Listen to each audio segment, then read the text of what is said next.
Hello students, कैसे हैं आप सब? I hope you all are happy and healthy. So we are discussing about the types of chemical reactions. So two types of chemical reactions, that is combination reaction and decomposition reactions जो हैं वो हम discuss कर चुके थे.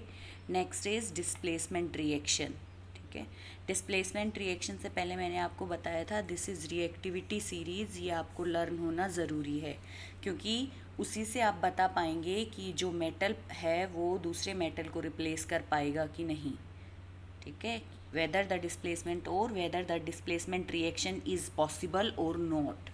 ठीक है, तो डिस्प्लेसमेंट जैसा कि नाम से ही पता है, डिस्प्लेस मतलब किसी को भी उसकी जगह से हटाना और उसकी जगह पे खुद आ जाना. ठीक है, तो क्या होता है कि मेटल में या कंपाउंड में जो मेटल पार्ट होता है वो क्या हो जाता है, डिस्प्लेस हो जाता है, उसकी जगह पे दूसरा मेटल आ जाता है. ठीक है, तो the chemical reaction in which a more reactive element displaces a less reactive element from a compound is known as displacement reaction और सब्स्टिट्यूशन रिएक्शन. ठीक है, आप देखो, अब ये है कि ये जो आप ऑब्ज़र्व करेंगे कि रिएक्टिविटी सीरीज़ में मोस्टली आपके पास क्या है, सारे मेटल हैं. तो केमिकल कंपाउंड में मेटल जो पार्ट होता है, जैसे कोई भी केमिकल कंपाउंड है, जैसे अगर हम NaCl की ही बात करें, NaCl, तो आपको पता है एक मेटल पार्ट होता है, एक नॉन मेटल पार्ट होता है. ठीक है, या हम बोल सकते हैं एक कैटाइन होता है और एक एनाइन पार्ट होता है. तो जो मेटल होता है उसकी टेंडेंसी क्या होती है, इलेक्ट्रॉन देने की. जो कैटाइन जो पार्ट होता है किसी भी केमिकल कंपाउंड में, वो क्या होता है, मेटल पार्ट. तो जो केमिकल रिएक्शंस में डिस्प्लेसमेंट रिएक्शन है उसमें आप क्या ऑब्जर्व करोगे कि जो मेटल पार्ट है वो रिप्लेस हो जाता है किसी दूसरे मेटल से. जो नॉन मेटल पार्ट है उसमें या जो एनाइन है उसमें कोई चेंज नहीं आता है. ठीक है, तो अब जैसे फॉर एग्जांपल एक जनरल इक्वेशन ली है A+BC. तो यहाँ पे B जो है किसी भी केमिकल कंपाउंड में का जब हमने फॉर्मूला लिखा था तब आपको बताया था कि पहले हम हमेशा मेटल पार्ट लिखते हैं या कैटायन पार्ट लिखते हैं. तो इसको हम इस तरीके से भी लिख सकते हैं कि ये B+ है और C नेगेटिव है. ठीक है, तो B पॉजिटिव ये जो पार्ट है इसकी जगह पे क्या आ जाएगा, दूसरा कोई मेटल आ जाएगा और वो जो मेटल है वो क्या हो जाएगा, एज इट इज़ बाहर निकल जाएगा. ठीक है, तो डिस्प्लेसमेंट रिएक्शन में जो सबसे इम्पोर्टेंट पार्ट है वो आपके पास है रिएक्टिविटी सीरीज़. रिएक्टिविटी सीरीज़ में जो मेटल सबसे पहले है दैट मीन्स वो सबसे ज़्यादा स्ट्रॉन्ग है या सबसे ज़्यादा रिएक्टिव है. वो हर किसी मेटल को उसके सॉल्ट से या कंपाउंड से डिस्प्लेस कर सकता है अगर पोटाशियम है तो. ठीक है, और सबसे लेस जो रिएक्टिव है वो आपके पास क्या है, गोल्ड है. ठीक है, तो इस रिएक्शन को देख के हमें पता चल रहा है कि ये this reaction takes place only when A is, अगर ए बी से ज़्यादा ताकतवर होगा तभी वो उसको उसकी जगह से हटा पाएगा. अगर ऐसा नहीं होगा, ए वीक है और बी स्ट्रॉन्ग है, तो ये रिएक्शन फर्दर प्रोसीड करेगी ही नहीं. ठीक है, तो कई बार ट्रिकी क्वेश्चंस वन वर्ड में 1 मार्क में ये भी पूछा जा सकता है कि कोई भी आपको केमिकल रिएक्शन दे दी, यहाँ पे जो है वो आपके पास लेस रिएक्टिव मेटल है और यहाँ पे जो है वो मोर रिएक्टिव है और आपके पास आएगा कंप्लीट द रिएक्शन. तो उसका आंसर आएगा नो रिएक्शन, कि वो रिएक्शन होगी ही नहीं. ठीक है, तो उसके लिए आपका रिएक्टिविटी सीरीज जो है वो लर्न होना बहुत ज़रूरी है फॉर डिस्प्लेसमेंट रिएक्शंस. तो डिस्प्लेसमेंट रिएक्शन को हम एक एग्जांपल से समझने की कोशिश करते हैं. जिंक मेटल है एंड हाइड्रोजन क्लोराइड HCl. तो अब इसमें आप देखोगे कि जिंक और यहाँ पे क्या है, हाइड्रोजन है. तो दैट मीन्स अगर रिएक्शन फॉर्म होगी तो हाइड्रोजन है उसकी जगह पे जिंक आ जाएगा और हाइड्रोजन गैस बाहर निकल जाएगी. अब हम रिएक्टिविटी सीरीज को चेक करते हैं. अब क्या ऑब्जर्व कर रहे हो कि जो जिंक है वो यहाँ पे है, मतलब ज़्यादा रिएक्टिव है किससे, और हाइड्रोजन है वो यहाँ पे है, मतलब जिंक ज़्यादा रिएक्टिव है तो वो हाइड्रोजन को क्या कर पाएगा, रिप्लेस कर पाएगा. तो यहाँ पे क्या आ जाएगा, ZnCl2 और हाइड्रोजन गैस है वो क्या निकल जाएगी, बाहर निकल जाएगी. उसी तरीके से यहाँ पे क्या है, जिंक प्लस कॉपर सल्फेट. तो अब क्या ऑब्जर्व करोगे, जिंक यहाँ पे है और कॉपर यहाँ पे है, तो that means zinc is more reactive. Zinc plus copper sulphate, तो जो ये कॉपर वाला पार्ट कॉपर है उसकी जगह पे क्या आ जाएगा, जिंक, और कॉपर जो है वो क्या होगा, बाहर निकल जाएगा। अब देखो अगर ये रिएक्शन कुछ इस तरीके से होती कि जिंक जो है सल्फेट होता और कॉपर के साथ रिएक्शन करना होता, तो ये रिएक्शन होती ही नहीं, क्योंकि आप रिएक्टिविटी सीरीज में ऑब्जर्व करोगे कि कॉपर है वो लेस रिएक्टिव है और जिंक है वो मोर रिएक्टिव है, तो कॉपर है वो जिंक को रिप्लेस नहीं कर पाएगा। ठीक है, तो ये है displacement reactions. Okay, so the next is double displacement reaction. Double displacement reaction क्या होता है कि जो भी रिएक्टेंट होते हैं उनके आयंस आपस में क्या हो जाते हैं, इंटरचेंज हो जाते हैं। ठीक है, जो फर्स्ट था उसमें सिर्फ एक ही जो कंपाउंड है उसका आयन डिस्प्लेस होता था, लेकिन डबल डिस्प्लेसमेंट में दोनों जो कंपाउंड हैं उनके आयन क्या हो जाएंगे, डिस्प्लेस हो जाएंगे। अब डबल डिस्प्लेसमेंट में ये ध्यान में रखना है कि जो आपके डिस्प्लेसमेंट रिएक्शन है उसमें एक एलिमेंट और कंपाउंड जो है वो पार्टिसिपेट करते हैं रिएक्शन में, जबकि डबल डिस्प्लेसमेंट में दोनों ही आपके पास क्या रहेंगे, कंपाउंड, या इनको सॉल्ट भी बोलते हैं, दोनों क्या रहेंगे, सॉल्ट रहेंगे। तो दोनों के जो कैटायन पार्ट है या मेटल पार्ट है वो आपस में एक दूसरे से क्या हो जाएंगे, इंटरचेंज हो जाएंगे। ठीक है, तो the reaction in which ions are exchange between two reactions forming new compounds are called double displacement reaction। तो देखो अब इस रिएक्शन से जनरल रिएक्शन है उसे समझने की कोशिश कीजिए। यहाँ पे क्या है, मेटल पार्ट A प्लस है और यहाँ पे मेटल पार्ट क्या है, C प्लस है। तो A है उसकी जगह पे क्या आ जाएगा, यहाँ पे देखो C आ गया। ठीक है, और C है उसकी जगह पे क्या आ जाएगा, A प्लस आ जाएगा। तो दोनों जो आयंस है वो क्या हो गए, रिप्लेस हो गए हैं। So this is double displacement reaction. अब एग्जाम्पल से समझने की कोशिश कीजिए। यहाँ पे हम क्या कर सकते हैं, ये B प्लस है और यहाँ पे क्या है, Na प्लस। तो क्या हो जाएगा, सोडियम है उसकी जगह तो क्या आ जाएगा, बेरियम आ जाएगा। तो सोडियम है उसकी जगह पे क्या आ गया, बेरियम। तो प्रोडक्ट इज बेरियम सल्फेट, और जो सोडियम है उसकी जगह पे क्या आ जाएगा, barium. So NaCl। So these type of reactions are known as double displacement reactions। ठीक है, अब क्या है, जो डबल डिस्प्लेसमेंट रिएक्शन होती हैं वो क्या होती हैं, टू टाइप्स की होती हैं। ठीक है, एक क्या होता है precipitation reaction and second is neutralization reaction. Neutralization reaction जो है वो आप एसिड बेस और जो सॉल्ट है, जो हम नेक्स्ट चैप्टर है उसमें हम डिटेल में, यह बहुत बार यूज़ होती है। न्यूट्रलाइजेशन रिएक्शन क्या होती है, जब एसिड और बेस आपस में रिएक्ट करते हैं तो वो क्या बनाते हैं, सॉल्ट बनाते हैं, और वाटर मॉलिक्यूल जो है वो इस रिएक्शन से बाहर निकलता है। ठीक है, तो वो रिएक्शन हम एसिड बेस और सॉल्ट में बहुत बार रिपीट करेंगे। ठीक है, तो double displacement reaction is of two types. ठीक है, first is precipitation reaction and second is neutralization reaction. ठीक है, मेनली जब डबल डिस्प्लेसमेंट रिएक्शन होती है तो उसमें एक या तो क्या होता है, पीपीटी मतलब प्रेसिपिटेशन फॉर्म होता है, कोई भी एक जो न्यू जो सब्सटेंस बनेगा वो क्या बनाएगा, मेनली प्रेसिपिटेट की फॉर्म में बाहर निकलता है। और या फिर क्या होता है, दोनों जो रिएक्टेंट हैं वो अपनी अपनी जो उनकी क्वालिटी है उसको छोड़ के, क्योंकि केमिकल रिएक्शन में क्या होता है, उनकी जो रिएक्टेंट है उनकी प्रॉपर्टी जो है वो प्रोडक्ट से बिल्कुल डिफरेंट होती है। ठीक है, तो मेन उनमें भी वही क्या होगा, कैटाइन या मेटल पार्ट है वो क्या होंगे, इंटरचेंज होंगे। तो जैसे अगर हम इस रिएक्शन की बात करें, सिल्वर नाइट्रेट प्लस NaCl, तो Ag है उसकी जगह तो Na आ गया है, सॉरी ये रहा। ठीक है, Ag है उसकी जगह पे Na आ गया है, मतलब सोडियम नाइट्रेट, और जो Na है उसकी जगह पे क्या आ गया है, Ag आ गया है। ठीक है, तो the reaction in which the precipitates are form by the mixing of aqueous solution of two salt. तो एक क्या ध्यान में रखना है, मेनली जो आपके कंपाउंड है वो क्या रहेंगे, वाटर में डिजोल्व रहेंगे, उनका जो सॉल्यूशन रहेगा वो क्या रहेगा, एक्वस सॉल्यूशन। मतलब AgNO3, एक्वस का क्या मतलब है कि AgNO3 को किस में डिजोल्व किया गया है, वाटर में। NaCl को भी किस में डिजोल्व किया गया है, वाटर में डिजोल्व किया गया है। तो हमारे पास सिल्वर क्लोराइड के प्रेसिपिटेट फॉर्म होते हैं।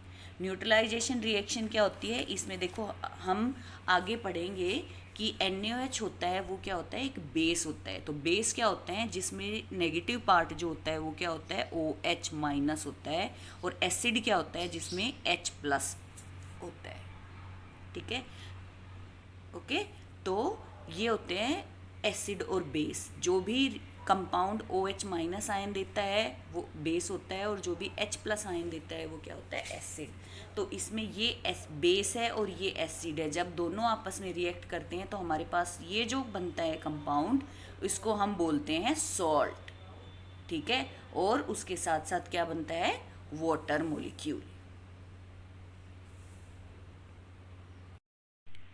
So the next type of reactions are oxidation and reduction reactions.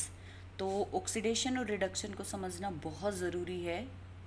ये जो ऑक्सीडेशन रिएक्शंस हैं ये बड़ी क्लासेस में, दीज रिएक्शंस जो हैं वो बड़ी क्लासेस में भी बहुत यूज़ होंगी, लेकिन हमारा जो ऑक्सीडेशन और रिएक्शन का जो कॉन्सेप्ट है वो थोड़ा थोड़ा क्या होता चला जाएगा, चेंज होता चला जाएगा। जैसे 10th क्लास में हम ऑक्सीडेशन और रिडक्शन मेनली पढ़ेंगे in terms of oxygen and hydrogen. ठीक है, लेकिन जब हम बड़ी क्लासेस में हो जाएंगे तो हम ऑक्सीडेशन और रिडक्शन को पढ़ेंगे in terms of electrons, in terms of oxidation state.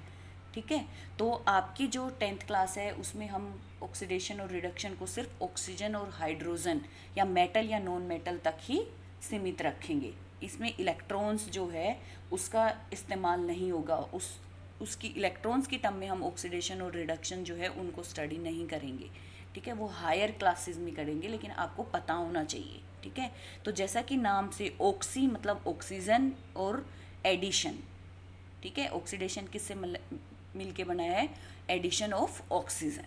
ठीक है, तो वो रिएक्शंस जिनमें ऑक्सीजन का एडिशन होता है ड्यूरिंग द रिएक्शन, अगर ऑक्सीजन का एडिशन हो रहा है किसी भी कंपाउंड में तो उस कंपाउंड को हम बोलेंगे कि दिस कंपाउंड इज ऑक्सीडाइज्ड।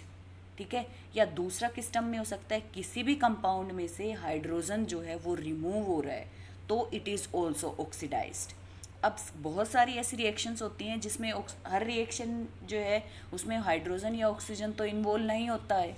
ठीक है, तो अगर किसी भी रिएक्शन में नॉन मेटल जो है वो ऐड हो रहा है, समझ रहे हैं ना, नॉन मेटल क्या होते हैं, नॉन मेटल आपके पास वो एलिमेंट होते हैं जिनकी क्या होती है, इलेक्ट्रॉन गेन करने की टेंडेंसी होती है। जैसे नॉन मेटल में आपके पास क्या आता है, नाइट्रोजन आता है, ऑक्सीजन आता है, फिर आपके पास क्लोरीन आता है, फ्लोरीन आता है, फिर उसके बाद आपके पास क्या क्या आता है, सल्फर, फास्फोरस, ये सब क्या होते हैं, नॉन मेटल्स होते हैं। तो अगर ड्यूरिंग द रिएक्शन क्या हो रहा है कि एडिशन ऑफ नॉन मेटल हो रहा है, ठीक है, या रिमूवल ऑफ मेटल हो रहा है, तो वो सारी जो कंपाउंड है उनको हम क्या बोलेंगे, they are oxidised.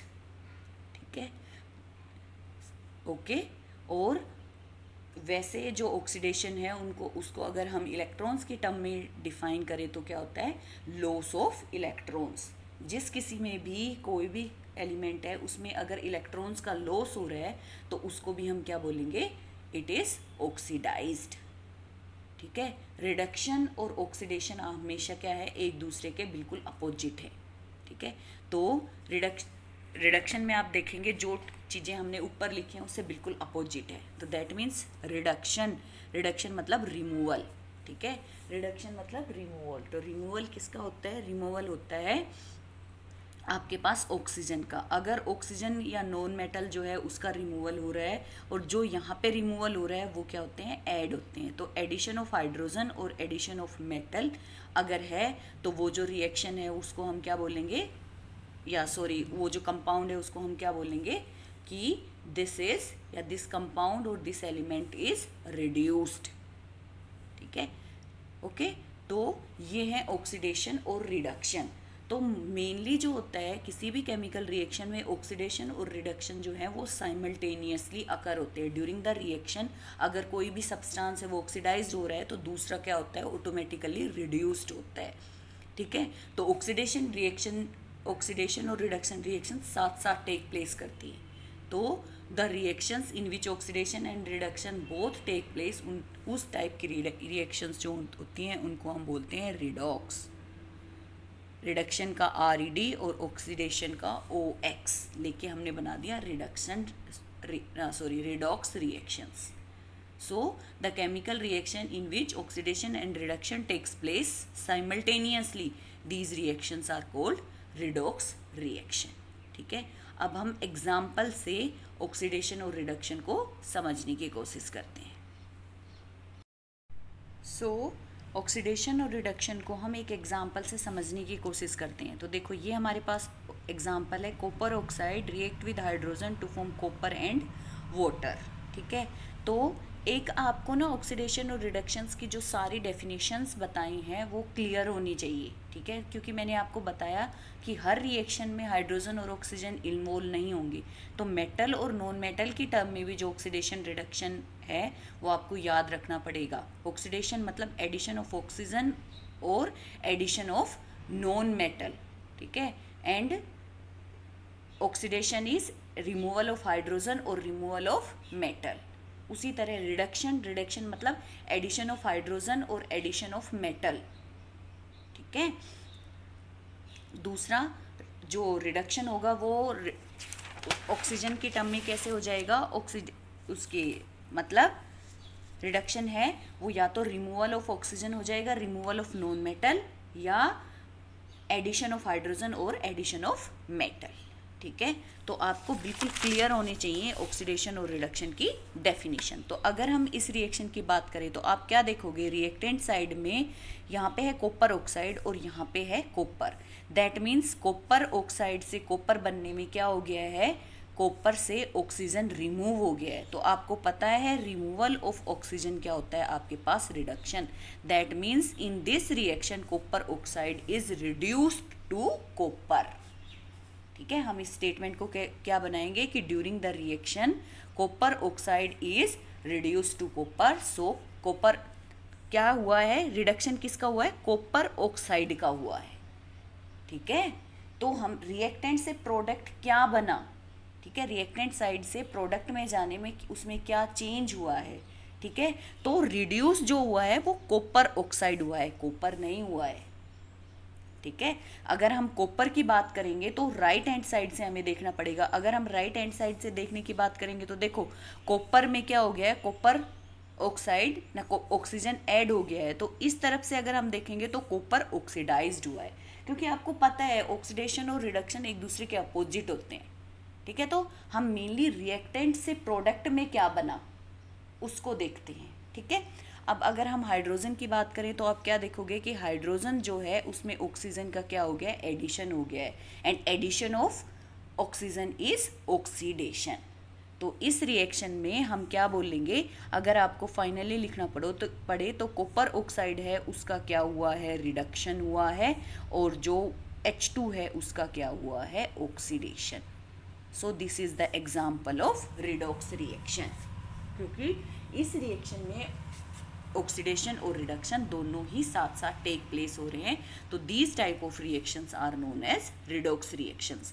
The reaction in which both oxidation and reduction takes place simultaneously are known as redox reactions. ठीक है, और अब एक और आपके पास रह गया ऑक्सीडाइजिंग एजेंट्स और रिड्यूसिंग एजेंट्स. एजेंट्स क्या होते हैं, जो भी काम हम कर रहे हैं उस काम को हमारे लिए क्या बनाते हैं, आसान बनाते हैं या हमारी हेल्प करते हैं.